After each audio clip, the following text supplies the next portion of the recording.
Self right now, Rob. I think you should be. I'm Donna super Lynne proud of Champlin, myself.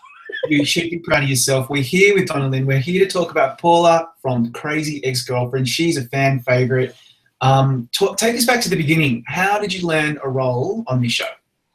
I auditioned, man. I mean, that's it. It was really crazy because, you know, especially for on-screen, you know, film and television, the character breakdowns are not, they don't look like me for series regulars, let alone like guest stars or co-stars. So it was just really exciting to just see a breakdown that like was exactly what I looked like and exactly what I was kind of like as a person. So that was just thrilling. And I was submitted by my agent, and they picked me up, and I went in and I auditioned, and then I got a call back, and then I got a third call back, and then that was it. Like it was pretty by the book. Nice. So you've got a really strong background in theatre, especially musical theatre. And you know you're obviously very trained in that side of things. So it kind of works that you're on a show that has so many musical numbers. It's funny.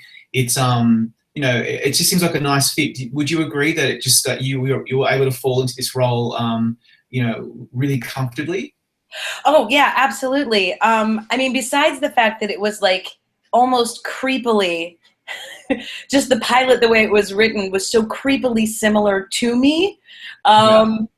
But on top of that, you know, once we started shooting the first season and then we got to know the writers and the writers got to know us, you know, things did sort of start to, you know, morph together. They were sort of taking cues from who we are as people and you know, so I think, which is interesting because in the theater, you know, you have the play and you come in and the play very rarely is bent around the actor playing the character because the play is the thing. But in television, especially in a series, because it's ongoing, you know, I think there is sort of this sort of mutation between character and actor, which is sort of really fascinating to be a part of and to watch. Yeah. But as far as being trained in musical theater, I went to Carnegie Mellon University. I've done a lot of stuff on Broadway. So Santino and Vinny and Gabrielle and Vella, we're all New York actors. And I think it really does help, especially in this situation of sort of musical television, that we go really, really, really, really fast in television. And so the fact that we're all trained and we all, you know, those muscles in us for a quick turnaround, or, oh, you don't want to do it that way, you want to do it this way? Okay. Oh, you want me to go right instead of left? Fine. Okay, we're going to cut that verse, we're going to put another one in, we have 10 minutes, great. You know what I mean? It's sort of in our makeup to be able to do things very, very quickly and turn around. And that actually has been the most handy skill, is the quick turnaround of the training that you have of just being able to just let go of a choice, take on a new choice, do something completely differently, musically. Yeah.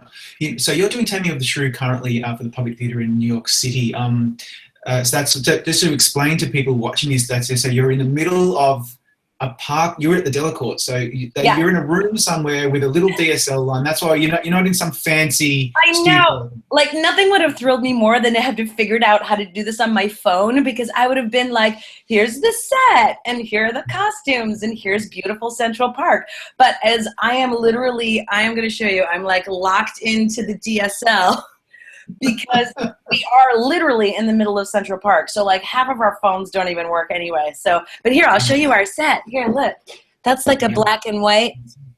We're back in the stage manager's office. And this was literally the only place I could get a hard line. Yeah. So I know you're playing the best friend in The Taming of the Shrew. You play the best friend in Crazy Ex-Girlfriend. Yeah.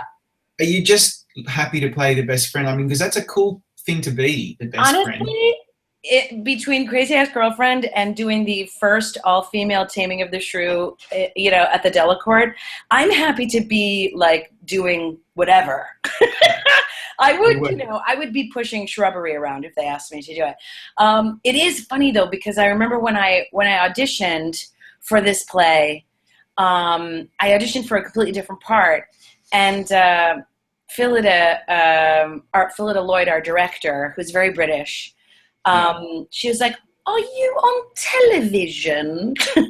And I was like, "Yeah, I'm on this show, Crazy Ex-Girlfriend." She goes, "Oh, very popular in the UK. Just tell me the role that you play. And so I was like, oh, I'm kind of the best friend, whatever. And then all of a sudden she was like, why don't you come back tomorrow for Hortensio? And of course I read it and I was like, the best friend. Got it. Yeah, got it. Okay. But it's actually really great. I mean, I'm really comfortable. I'm very comfortable in that role. You know, I'm happy to, I love partner work. Partner work is my favorite stuff. So, and I've been very lucky. Rachel Bloom is my partner on Crazy Ex-Girlfriend, and she's clearly, I mean, brilliantly talented, but she's also just the sweetest woman on the planet. And then here I've got Tony Award-winning, Olivier Award-winning Janet McTeer as a partner. So, I mean, you know, life is good. Life is good for Paula / Hortensio. Yeah, I think so. You know, everybody, I think people love her because everybody has a Paula or wants a Paula or should get a Paula. I think so. In fact, I want to now get a T-shirt that says all of that. Yeah. And I'm speaking from experience. I have a Paula, although she's my wife, but that's her name. So I'm just saying that. I love it. For real. But everybody, the concept of the best friend is something that we all so relate to, whether we are that person or we have that person. And that connection between Rebecca and Paula is I think now what drives the show. And by the end of the season, you know, the love story has now shifted and it's about them. And which is really cool. What are your thoughts? That's really sort of been the plan all along with Aline Brosh McKenna, who's is the head writer and our showrunner, and Rachel. You know, they really are the two that helm the whole show. And to them, it has always been about the relationship between two women, as opposed to like which guy is she supposed to be with. And it was very important to them that the constant was the relationship between two women. And the friendship. Okay, I'm going to close this door. My lighting may suffer, but it's loud. I'm right outside of wigs and hair. How's that? Oh, that's not bad. Okay. I agree. I think the relationship between Paula and Rebecca is really the cornerstone of the entire series. And from the stronger that we are, actually, I think the more wild everyone else can be. Daryl, Heather, you know, Valencia, Greg, Josh, the more they can sort of whip around, as long as Rachel and I are providing a solid foundation dramaturgically, you know? Yeah, totally. But they didn't start out that way. So in the pilot, Paula was really onto her. She comes, Rebecca comes to West Covina and Paula's like, no, I need to know more. And I loved that. And I thought that's how it was going to be throughout the whole series. Obviously that shifts completely and they become best buddies. But talk us through developing your character from being, you know, she was really mean and she didn't want to bar with Rebecca and she wanted to know more. And now they're best buddies. Talk us through that. Well, the thing that I love about Crazy Ex-Girlfriend is they constantly set up cliches purposely to smash them right in front of you. And we have done that numerous times. Every single character, I believe, by the end of season 1 had been handed a cliche and a sledgehammer, basically. And so that was, I feel, one of the first cliches to get smashed, which was, you know, it was like that whole like Mrs. Kravitz. You know, they were setting us all up for me to be a Mrs. Kravitz, and then they did a hairpin turn on it. And what was really crazy is originally, before we went to the CW and became an hour-long show, we were a half-hour-long pilot for Showtime. So we had even less time to make that pivot. And it was very specific. And it was very much like a house of cards, sort of building that hairpin and how quick can we do it and still have it be believable. And the fun part was that a lot of that scene that we did outside the house, you know, we're in the backyard and we're sort of in this thing, that went through numerous revisions. And it took us a really long time to sort of get to a place where we felt like, okay, this is believable. It's still fast and unexpected, but it's still believable in time. And it was just thrilling for me to be a part of that process. You know, Rachel and I did improvs, like in a room with like Mark Webb, our director, and Aline. And then even on set, you know, we had the script, but then we did a couple rounds where they were like, just go for it. Yeah. And they really, in editing, it was really fascinating that they really took like a little bit of each thing and kind of put it together. But a lot of those lines were improvised that they ended up using. They were on both sides, both on Rachel's side and mine. Wow. Okay. Yeah, it was exciting.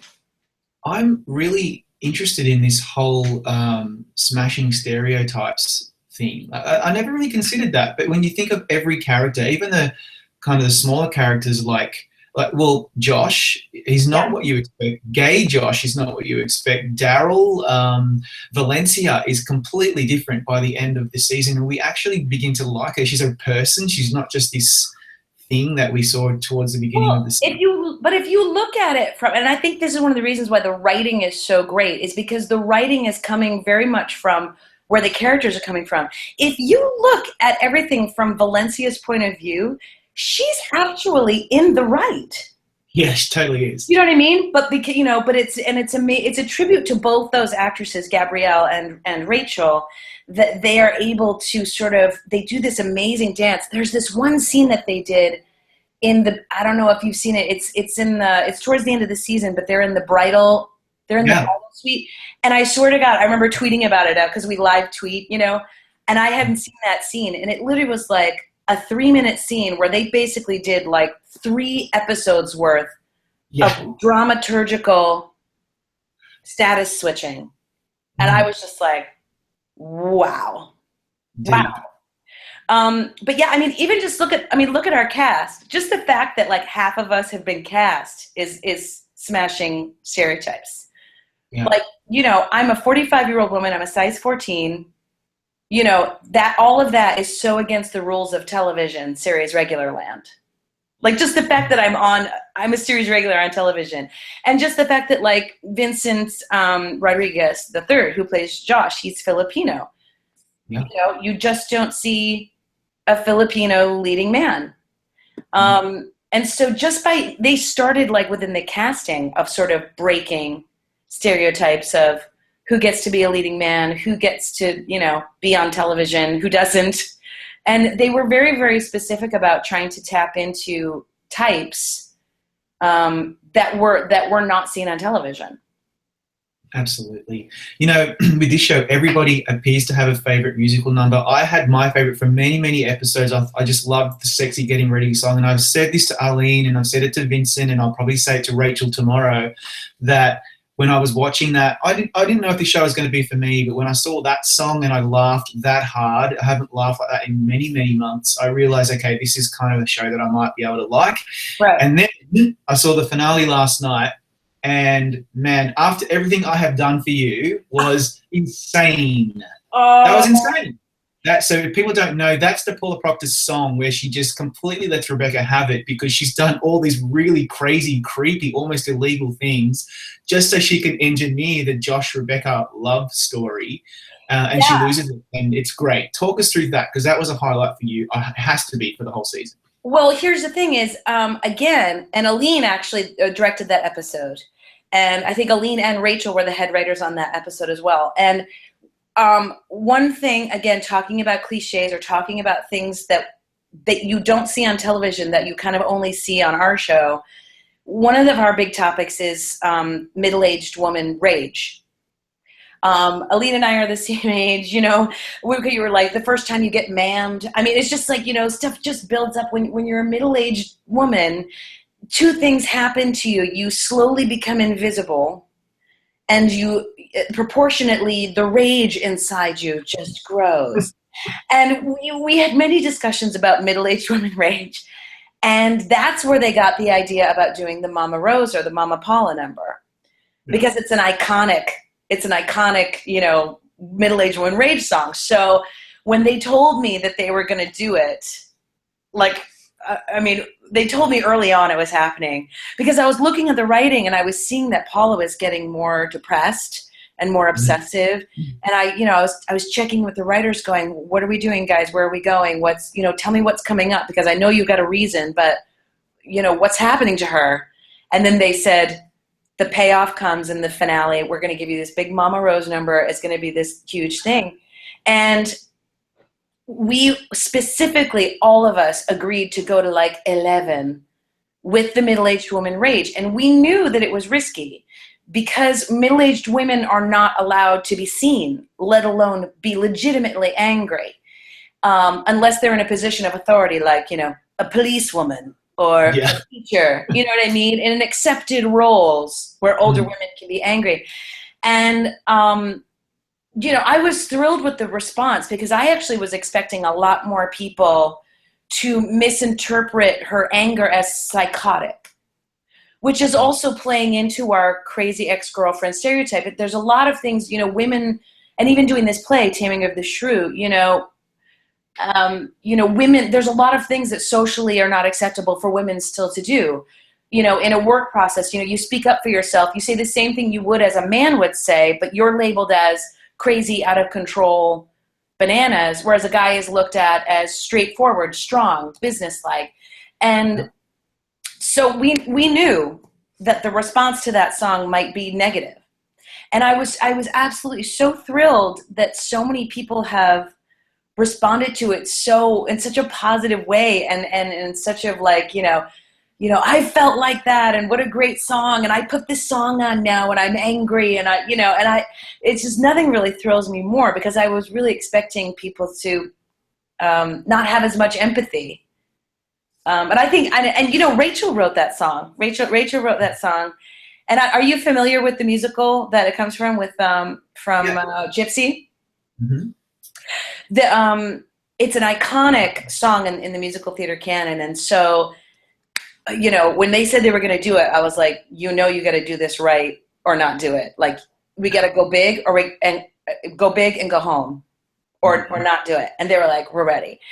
And when Rachel played me this song, I literally, like, I remember I started tearing up because I was just so incredibly impressed and proud of her. You did it. Yeah, because it's a very, very tricky, you know, there's like 6 different melodic lines, and the original is like 5 or 6 minutes long, and she had to get it under like, I think 2.5 minutes. And she just sometimes she just literally, like, her genius just makes me want to cry. And she came out with this song, and she was like, what do you think? And I was like, let's get in the booth.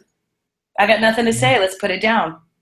Let's do this. Yeah. It certainly was a highlight. And I think it was good for Paula's character development. And by the end of that episode and end of the season, they're back to normal and stronger than ever. Yeah. That's good. You know, I think the show also at its core is about finding your happiness, and that is a theme that has been going through a lot of the interviews I've done with your fellow cast members, and as well as Aline. What do you think finding your happiness means for Paula? Unlike Rebecca, Paula can't flee the country and go to another place in the middle of Jersey. She's stuck in West Covina. What's happiness for her? You know, I think Paula's issue is not that she's selfish. I think that she's selfless to a fault. You know, she gives to her children, she gives to her husband, she gives to her job, and so she's depleted, and that's, you know, why she's so incredibly codependent. And she looks to, I think you know, it's Rebecca and Paula's relationship is wonderful, but it is codependent. I mean, it's, you know, it's there's some issues with it, and I think Paula needs to do something in her life. Like, even this relationship with Rebecca, a lot of it, and again, was addressed in Everything I've Done for You. She goes above and beyond. She goes above and beyond for her friendship, and she never really stops to do anything for herself. And so, you know, we have been talking, you know, with the writers, like, just about Paula's backstory. You know, she was going to go to law school, and then she got pregnant, and so she got married, and then she had another kid, and then she just was a paralegal, and then she got old, and she was like, I'm 40. You know what I mean? Yeah. That thing that happens to a lot of women. Yeah. You know, and so I don't know if that's even going to be explored, but that was a lot of my backstory personally, just for the season, just to know. So I think for Paula, a really fun, now that season 1 has established everyone, all the series regulars. You know who everybody is. You know, I think now that they're going to take more, they're going to have more fun in mixing and matching everybody now, and also sort of letting the characters sort of do things that don't necessarily directly involve Rebecca. So I think it would be fun if Paula went back to law school. Yeah. And did something for herself. I think the problem with Paula is that in her selflessness, she becomes very selfish. You know, everything that I've done for you, but is selfless, but it's incredibly selfish for her to do all these crazy things without discussing it with her friend. You know, so it's that crazy, you know, sort of razor's edge of selfless people. So I would love for Paula to have like her own thing. Yeah, do your own thing. Yeah, I mean, I don't know how they could do it, but I think that would be the next step for Paula. Yeah, and thankfully we're getting a season 2, Yeah. and you know, we've got a lot to look forward to. But look, thank you, Donna Lynne, for your time. We hope the Emmy voters take notice of this show, just like the Hollywood Foreign Press and the TV critics already have done for Rebecca. Sorry, for Rachel Bloom. Oh, I know. You know, on set, I do that too. I call her the wrong name all the time. It's the R thing. I'm a Robert, so I get it. Anyway, thank you for your time, and good luck for your play and also for season 2. Thank you so much. It's so great to meet you, and hi, everybody out there.